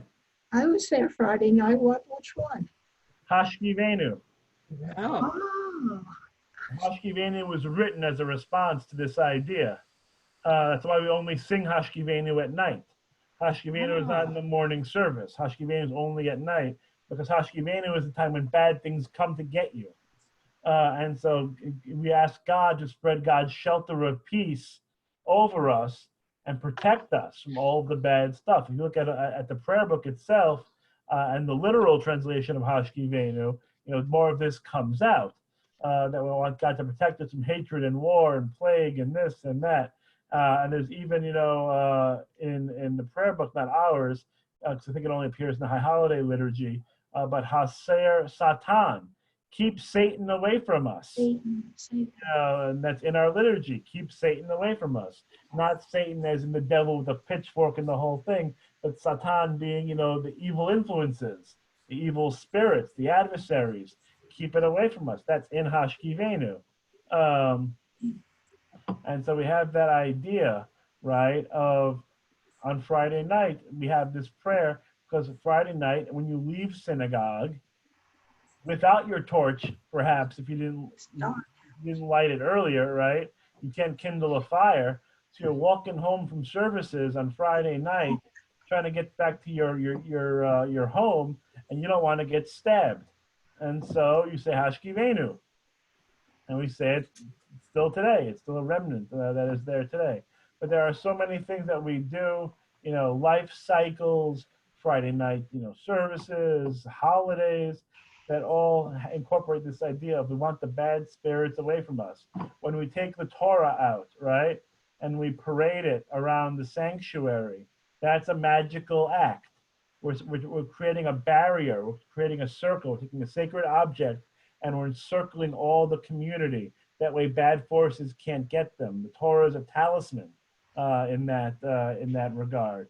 We use it to protect ourselves from bad spirits. That's where the Hakafah was created, to carry around the Torah. It wasn't so everyone can see and kiss the Torah. That's part of it too, that comes later. But it's done because the idea of circling, we have it in weddings, remember as well. The bride circles the groom 7 times. It's the same idea, is that we're trying to create a magical barrier against bad things. And so some of these interpretations have been lost and reframed, probably thankfully, but they have, again, some of these magical origins. So there was a concern that demons are going to get you. You got to be careful about those demons. You have some Torah, you won't have any demons, God willing. No pun intended, or maybe a little intended. Okay. 3-9, Haninya Bendosa. Marilyn, give me a little Haninya Bendosa. Okay. Rabbi Hanina Mendoza said, anyone whose fear of sin precedes their wisdom is enduring. But anyone whose wisdom precedes their fear of sin, their wisdom is not enduring. He also used to say, anyone whose deeds exceed their wisdom is enduring. But anyone whose wisdom exceeds their deeds, their wisdom is not enduring. Okay, it makes your head hurt a little bit sometimes, so we'll have to break that down a little bit. So anyone whose fear of sin precedes their wisdom, basically what they're saying is, if your fear of sin is greater than your wisdom, that's better. Your wisdom will endure. But if you think you're a smarty pants, and your wisdom, you're so smart that you don't have to fear sin anymore, your wisdom is not enduring because you're going to get smacked. God's going to come and get you, get the clap on the cuff, as we used to say. So it's not going to be good for you if you have this problem. Then he switches gears and says the same thing about, again, going back to thoughts and actions. This theme sort of runs through this chapter of Pirkei Avot. So if your deeds are more, you're doing more tikkun olam, you're doing more things that get you out in the world, making the world a better place, that's good. Then your wisdom endures. But if you're so smart, but you ain't doing anything in the outside world, doesn't endure. It gets lost. There's no point to it. It becomes a mental exercise. You've learned actually nothing, so to speak, because you aren't putting your thoughts and learning into action. It's the problem that I'll be a little personally. The problem I have sometimes with the ultra orthodox world is that they're very concerned with their study, right? And they're in the yeshiva and they're studying and praying all the time. But when it comes to actually doing stuff into the world, not so much for them. They don't enjoy that part as much.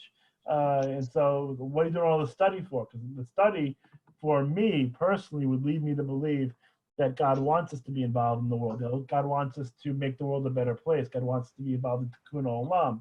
God wants us to be involved in doing mitzvahs for other people, right?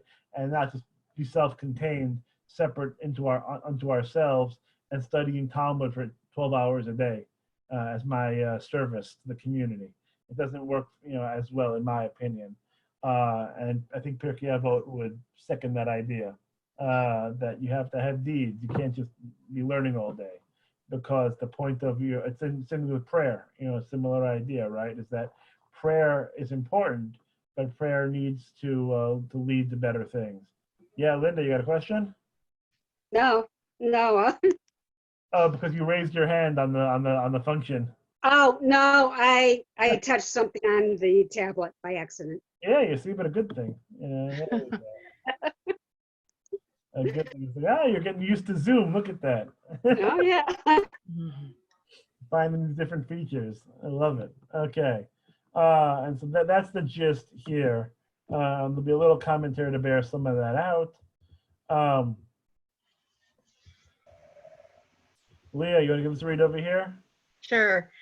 Rabbeinu Yonah, anyone whose deeds exceed their wisdom, that one accept upon oneself to do all of the things that the sages tell them to do, and not to veer from them to the right or to the left when they know them. And they should act according to the Torah that they instruct them, and according to the law that they tell them.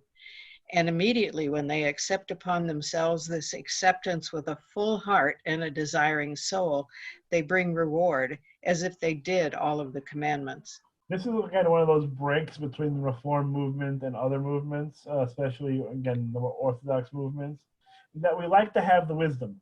We like to know why we're doing stuff as a general rule. True. And here it's saying, you know what, you don't need the wisdom.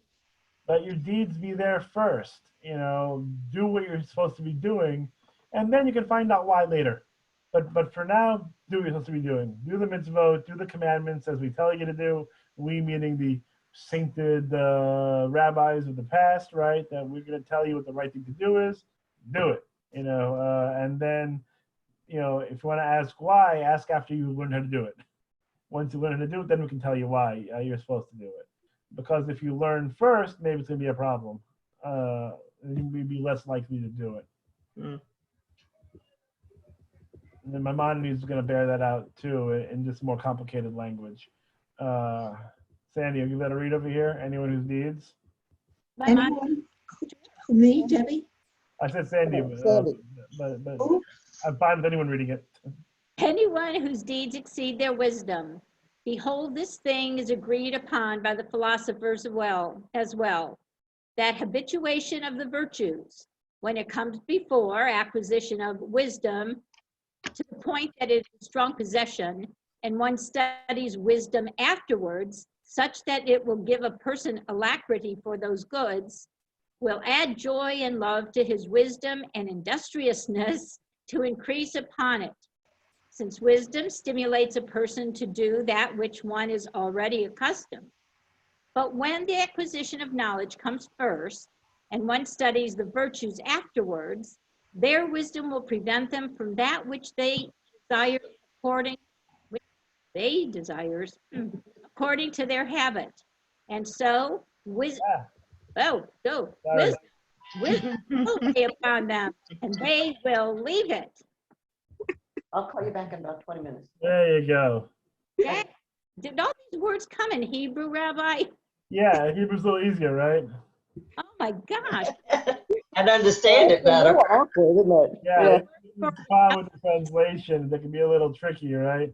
I also have tried more than once to some lack of success to try to make some of these more gender neutral, and then it begins to sound a little more complicated than it needs to. So that doesn't help either.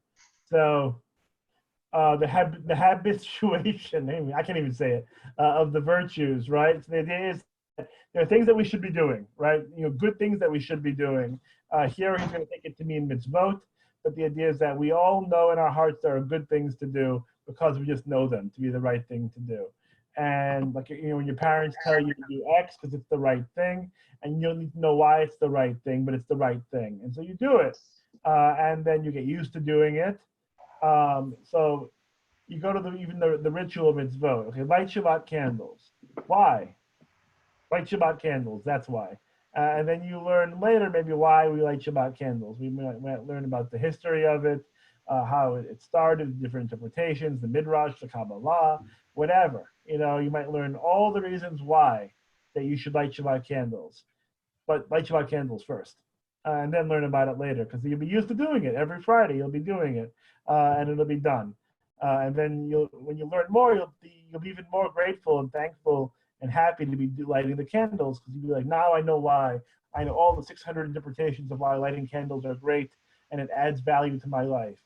But if you are studying it first, of all the reasons why I light the candles, you go, God, this might be boring already. I don't care about all these different reasons for lighting the candles, or they don't speak to me in a certain way, whatever it might be. You might not like candles anymore. That's going to be a problem. It's easier maybe with an ethical example, as well. But the idea being that we have to get used to it. We have to, like anything else, good deeds can be habit forming, and negative deeds can also be habit forming. So if we accustom ourselves to the good, and we do good without knowing necessarily all the hundreds of reasons why, according to tradition, we do things we're supposed to do, that's okay. The wisdom can come later. Because the wisdom comes first, maybe we'll have a problem, is what I'm trying to say. Too much wisdom. Sometimes ignorance is actually bliss. I think this actually answers partly the question I was asking before, which is what happened to the personal God? I think in this day and age, at least in Reform Judaism and other progressive religions, we revere science and we want physical proof of stuff. And I think that there's actually some suspicion of people of faith as, are they really thinking? Are they gullible? I think that's what happened. I think science is part of the idea of it's about our experiences. It's about blending the modern, rational thought with faith. And what does that look like for each of us? How do we develop a theology, a belief in God that makes sense in a world of science, in a world of it's in a modern world of modern thought. How do we make it work? Because to go to the old tried and true, why do bad things happen to good people? Like there has to be a reason, for us we have to be able to make sense of the world. I believe that is endemic, within people, the idea that we are all searching, whether we know it or not, to make meaning, to make meaning out of our lives. And God is part of that. And we need to have a God that makes sense. A God that doesn't make sense, I think, can actually be very dangerous. And I think can be something really that when people have a theology that doesn't really jive with any sense of reason, that can be used negatively. It doesn't have to be, but it can be used negatively. So a God who wants you to kill people, a God who wants you to hate people, a God that there's a lot of dissonance. You have to remember, especially in fundamental religion, about and you see it often with liberal Christianity expressing this thought. But the idea of like if God is love, and Jesus wants us to love our neighbors and have all this peace, love, and rock and roll that's in the New Testament, how do you jive that with fundamentalist views and degradation of certain communities? If God is love, how does that work with acts of good and acts of tikkun olam that they're not doing for other people? You You learn to cherry pick. you learn to cherry pick, and that's 100% Mhm. right. Mhm. 100%, and that's the issue. That's why I'm saying that's where it becomes dangerous, because it's not holistic. You just pick and choose what you want to believe in. God wants me to love these people, but not those people. And by the way, Judaism is not rid of that problem. I mean, there's certainly some of that runs through more of our fundamentalist Jewish communities as well. But but that's how it makes sense to them. They make it work. Even though to me it's not rational. Well, how do you love people who do such evil things in the world? How do you love those people? They're better than I am, the ones who do. I'll put it that way. They're better than I am, I guess. But, I haven't reached that level. I haven't hit Mother Teresa level just yet. Well, even Mother Teresa had problems with that. She had a lot of them, which was fascinating. I mean, which is Yeah. why when those letters came out, it was such a blow in a way, because we didn't want to think of her that way. We wanted to think of her as this paradigm of faith that never questioned and never wavered. But the reality is, even a Mother Teresa wavers. She wavered all the time. Yeah, because again, that's part of what it is to be a person of faith, is to not be sure. It's why they call it faith. And so Mother Teresa, who again, when out from the outside, we looked at going like, oh my God, she must be the most pious person of whatever. She had troubles too. And so I think that frankly, why I still remember about that story is, I think, because it's actually very affirming. It just shows that even somebody who has that visage, and who did all that great stuff in the world, she also questioned. So how much the more so for us all to question and to sort of forgive ourselves for having to work our way through some of this stuff and having difficulties with our faith and with our theology, with our views on God. That's part of the human experience. That we all have that going on, and it's again, ironically, perhaps a commonality with all of our differences. It is something that I think binds people with faith. Is that we question, and I question in different ways that we question, and that's okay. That's an okay thing. Ellie, we can skip Eliezer Modine. He's not that interesting.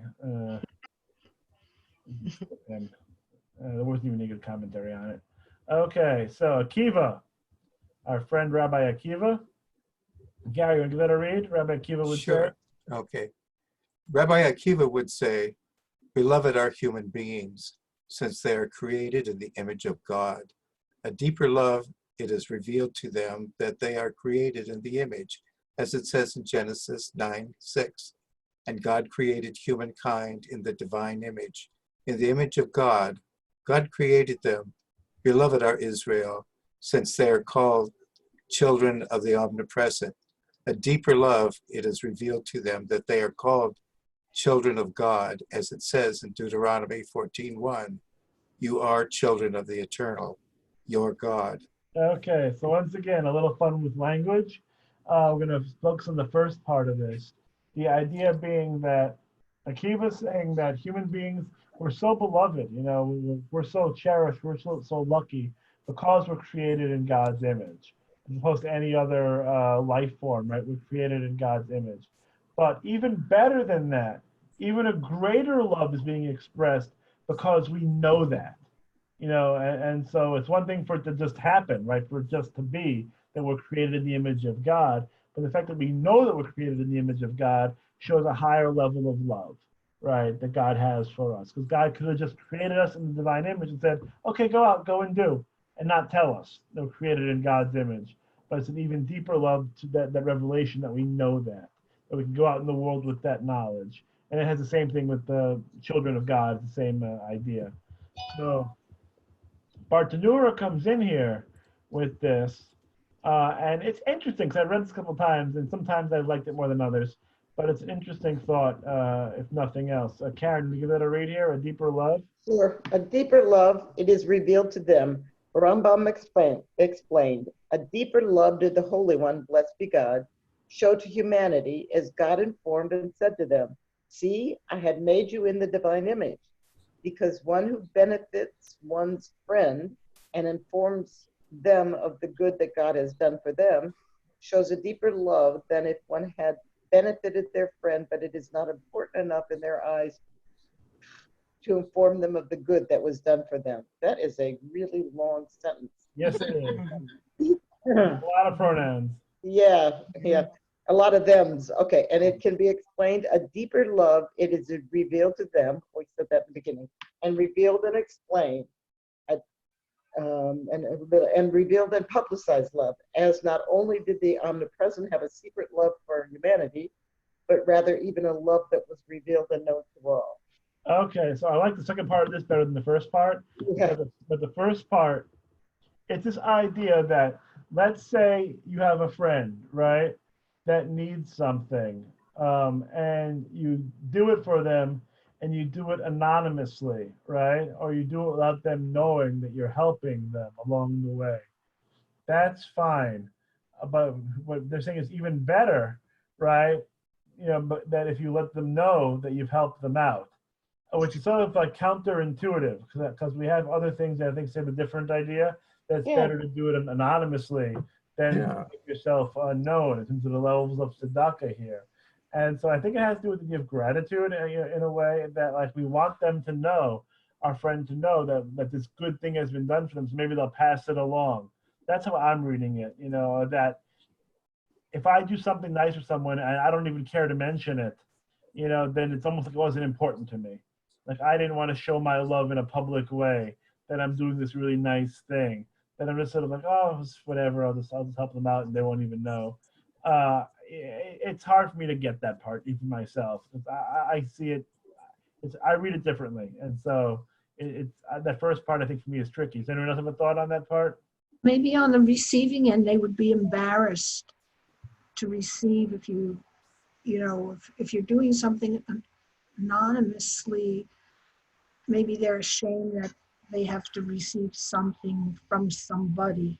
Yeah. Or It could work in reverse, maybe. they have to, owe something back, and what if they are people of no means or whatever? And Yeah, that would be the argument for the anonymous here, right? But here it's the opposite, right? Here it's sorry, one who benefits one's friend and informs them of the good deed. That's a deeper love, gotcha. as opposed to what you were saying, because I agree with that. Like, it would be anonymous, so you wouldn't make someone feel guilty or make them feel like they owe you something. Like, that's that's a lot of how I would think. I don't know. I think I would it's want like to do it. Say again, Gary. Go ahead. But you say I would say do it. I don't want it acknowledged that I did it. I did it because I wanted to do something good for someone. I don't want to be credited for it. I've never thought that. Yeah. I mean, people, I don't know, it's sort of like, well, I'll do this and everybody will know that how good I am. Yeah. I just. Yeah, that's what it feels like it's saying, but I think it has to have a different interpretation that I'm not getting, because that's how it reads. I agree with you. Yeah. That's how it reads to me as well. Leah, do you have something there too? Well, to me, it's like I'm just channeling God's love for you. It's not really me who's doing it. I'm just doing what God is telling me to do for you, or something like that. Yeah, because that's what I think it's trying to get to. Is that idea that if you love somebody, right, and you want to show your love freely, and you want to show that you're concerned, and say, it's because I love you, because I care about you, because I'm concerned about you, I'm going to do X for you. Or if I didn't say that, then maybe they wouldn't know that I loved them and cared about them and was concerned about them. I just sort of did it offhand. Whatever, I'm just going to do this for this person, as opposed to making it clear that I'm doing it because I love you, because I care about you, because you are important to me, because you matter to me. That it's not about recognition from the outside, but it's just that it's relational between the friends. That because I care about you, I'm doing X, not just I'm doing X, or whatever it is. It's that extra expression of concern. It's there's a story, which I'm just gonna let's see if it relates. Nah, it doesn't relate. Okay, so I'll save it for something else. So but I think that's where it's trying to get to, is that there's this overt expression of concern and of love that does matter, right? Like for people to feel loved, people to feel cared about. And I think that's where it's trying to get to, is that we want people to feel as they should, that they matter and that they count, and that we have that concern and love for them. I think that's where it's trying to get to. It's just awkwardly phrased. I don't think it's phrased any better in the Hebrew. This last part, and we're going to end on this one because I see it's already 9:03. But as you can, I find the idea romantic. I think it's really nice. This relational view of God, that God doesn't love us in secret. God declares God's love for the people, and that's okay and that's good, because love is better when it's open. Love is better when it's proclaimed. That a love that has to be kept secret, it's not the way it should be. We should have a world where love is declared openly, and I just like that idea of God. I picture God, like a character in a Jane Austen, novel, whatever it is, shouting, proclaiming his love across the moors, that kind of, thing. That God is so in love with the people, that God's letting it be known to us and to all people how much love and affection there is.